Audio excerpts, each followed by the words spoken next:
Hello guys, आज हम बात करने वाले हैं अकाउंटिंग फॉर मैनेजर पहले का आंसर की के बारे में, जो बीकॉम 6वें सेमेस्टर का है, जो कि 2 मई को हुआ है। तो चलिए पहले क्वेश्चन पे चलते हैं। पहला क्वेश्चन है, दीर्घकालीन शोधन क्षमता का प्रमाण है। तो पहले का होगा बी, ऋण क्षमता अनुपात। पहले का बी सही है। क्वेश्चन नंबर दूसरा है, वित्तीय उपक्रम द्वारा प्राप्त लाभांश रोकड़ प्रवाह विवरण में किस शीर्षक के अंतर्गत दिखाया जाता है। तो दूसरे का होगा ए, परिचालन क्रियाओं में। दूसरे का होगा ए। क्वेश्चन नंबर तीसरा है, रोकड़ प्रवाह विवरण के संदर्भ में से इसका मिलान सही नहीं है। तो तीसरे का ऑप्शन होगा आपका ए, ऋणपत्रों के निर्गमन में रोकड़ प्राप्ति संबंधी विनियोग क्रियाएं। तो तीसरे का ऑप्शन नंबर ए होगा। क्वेश्चन नंबर चौथा है, परियोजना के शुद्ध रोकड़ अंतर्प्रवाह का सूत्र है। तो चौथे का आपका होगा बी, विक्रय माइनस संचालन व्यय। चौथे का बी होगा। क्वेश्चन नंबर पाँचवा, रोकड़ प्रवाह विवरण में रोकड़ आगमन का स्रोत है। तो पाँचवें का होगा ऑप्शन डी, उपयुक्त में से कोई नहीं। लेखांकन मानक 3 के अनुसार रोकड़ प्रवाह विवरण बनाना आदेशात्मक है। छठवें का होगा आपका बी, अस्कन विपणि पर सूचीबद्ध कंपनियों हेतु। या ऑप्शन डी भी हो सकता है, आप लोग देख लीजिए, इसमें मेरा कंफ्यूजन है मेरे को। तो बी एस सी दोनों हेतु, या ऑप्शन नंबर बी ये सही है। क्वेश्चन नंबर 7वां, निम्न में कौन रोकड़ का प्रयोग नहीं है। तो इसका 7वें का होगा आपका ऑप्शन ए, अदत्त व्ययों में वृद्धि। 8वें का है, अंश प्रीमियम में वृद्धि है। तो इसका होगा सोर्स ऑफ कैश, रोकड़ का स्रोत। 9वां नंबर क्वेश्चन, सकल कार्यशील पूंजी का अर्थ है। तो 9वें का होगा आपका सी, कुल चालू संपत्ति। 9वें का सी। कीमत स्तरों में परिवर्तन के लिए लेखांकन का संबंध है। तो 10वें का आपका होगा 10वें का डी, स्फीति लेखांकन में। क्वेश्चन नंबर 11, निम्न में से कौन सी सुमेलित है। तो इसका ऑप्शन नंबर बी होगा, क्रियाशीलता स्वामित्व अनुपात। तो ये ऑप्शन नंबर 11 का बी होगा। चालू संपत्ति में शामिल नहीं है। तो इसका होगा ऑप्शन नंबर सी, कार। वित्तीय विवरण होते हैं।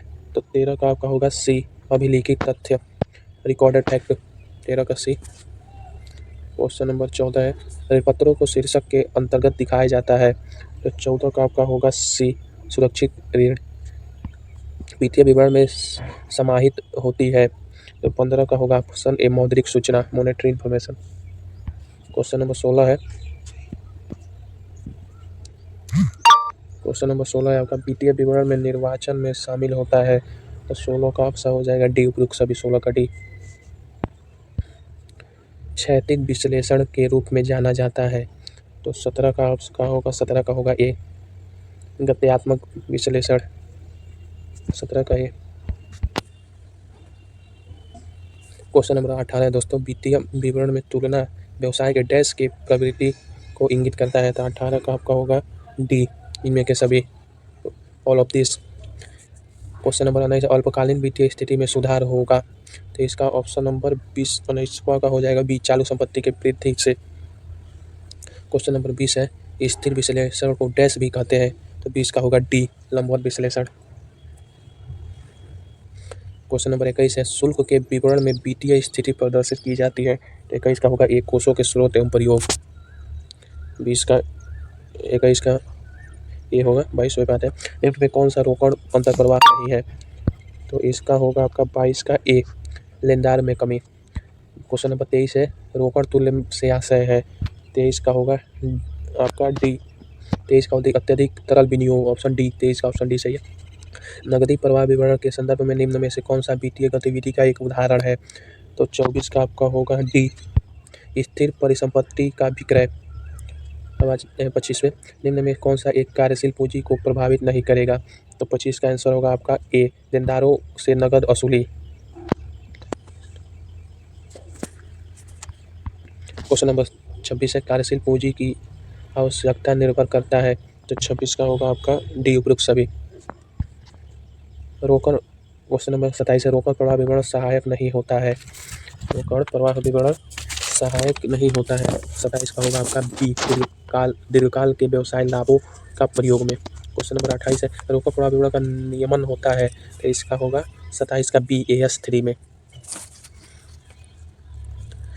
लिखा है दोस्तों, एक मिनट। निश्चयता समतुल्य उपागम में समायोजित होकर प्रवाह के लिए निम्न पर बट्टा किया जाता है। तो 29 का होगा ए लेखांकन प्रत्याय दर। 29 का ए प्रबंधीय। क्वेश्चन नंबर 30 है प्रबंधकीय लेखांकन एक फ्रेमवर्क है। तो 30 का होगा आपका डी प्रबंध के लिए।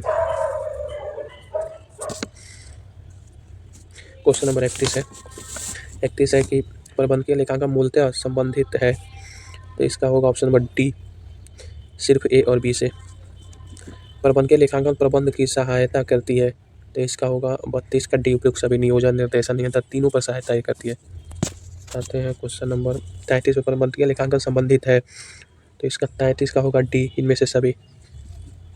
34 क्वेश्चन नंबर प्रबंधकीय लेखांकन का प्रयोग है। तो इसका होगा सी ऑप्शनल ऐच्छिक। क्वेश्चन नंबर 35 है वित्तीय विवरण शब्द में शामिल है। 35 का होगा बी लाभ हानि खाता है आर्थिक चिट्ठा। 35 का बी। क्वेश्चन नंबर 36 स्कंद आवर्त अनुपात है। 36 का होगा आपका ए क्रियाशीलता अनुपात। एक न्यूमेरिकल आया है यदि चालू अनुपात 2:5 है तथा चालू दायित्व की राशि 25,000 है तो चालू संपत्ति की राशि क्या होगी। तो 27 का होगा सी 10,000। 10,000 इसका आंसर आएगा, आप तो सॉल्व कर लीजिएगा। देनदार आवर्त अनुपात की गणना की जाती है। तो 38 का होगा बी। 38 का होगा आपका बी क्रेडिट सेल्स बट्टा एवरेज डेप्टर्स। देखिए यहाँ हिंदी वाले में गलत लिखा। तो इसका क्या कहता है 38 का होगा बी। 39 निम्न में कौन सी मद संचालन व्यय नहीं है। तो इसका होगा सी ब्याज इंटरेस्ट जो संचालन व्यय नहीं है। वेतन भी है डाक भी है लेकिन ये ब्याज नहीं है। क्वेश्चन नंबर 40 प्रति अंश अर्जन की गणना करने के लिए शुद्ध लाभ से भाग दिया जाता है। तो 40 का होगा ए समता अंशों की संख्या से। क्वेश्चन नंबर 41 त्वरित अनुपात की गणना करते समय किसे ध्यान से नहीं रखा जाता। तो 41 का होगा ऑप्शन डी लेनदार। क्वेश्चन नंबर 42 है निम्नलिखित गैर चालू संपत्ति है। तो इसका होगा आपका 42 का ऑप्शन नंबर बी ख्याति गुडविल। क्वेश्चन नंबर 43 है व्यापारिक विनियोग का विक्रय संकेत करता है। 43 का ऑप्शन होगा डी कोष का स्रोत source of fund. Option D is right है। शुद्ध लाभ प्लस गैर रोकड़ व्यय बट्टा हानि के बराबर होता है, किसके बराबर होता है। तो 44 का ऑप्शन होगा सी संचालन के कोष। कर का भुगतान है। 45 का होगा सी कोष का प्रयोग application of fund. Question number 46 है जब कुल स्रोत का प्रयोग कोष के प्रयोग के योग्य अधिक होता है तो इसका प्रभाव होता है। तो आपका 46 का होगा बी शुद्ध कार्यशील पूंजी में कमी। क्वेश्चन नंबर 47 है निम्न में कौन सा लेन देन कोष प्रवाह परिगत होता है। तो आपका 47 का होगा ऑप्शन नंबर बी अल्पकालीन ऋण की उत्पत्ति। क्वेश्चन नंबर 48 है कौन सा घटक कार्यशील पूंजी में परिवर्तन का प्रभावित करता है। तो 48 का आपका होगा ऑप्शन नंबर सी कोष प्रवाह विवरण fund flow statement is right answer. And आगे बढ़ते हैं। क्वेश्चन 49 है 49 निम्न में से कोष की किस अवधारणा का उपयोग कोष प्रवाह विवरण प्रपत्र तैयार करते समय किया जाता है। तो इसका ऑप्शन नंबर चालू संपत्ति कार्यशील पूंजी रोकड़ सभी वित्तीय संसाधन। इसका ऑप्शन नंबर डी होगा दोस्तों सभी वित्तीय संसाधन। एंड क्वेश्चन नंबर 50 है कोषों का समस्त साधनों में पूंजी की लागत को कहा जाता है। इसका ऑप्शन नंबर होगा बी सामूहिक लागत। तो चलिए आपका 50 का 50 आंसर की हमने करा दिया और क्वेश्चन करा दिया। और आप बताइएगा कौन किस सब्जेक्ट का और आंसर की लाना है, हम ला देंगे। और चैनल को सब्सक्राइब कर लीजिएगा, वीडियो को लाइक कर लीजिएगा और एक अच्छा सा कमेंट कर दीजिएगा। बहुत बहुत धन्यवाद वीडियो देखने के लिए। आप कमेंट में बताइएगा आपका कितना सही हुआ है।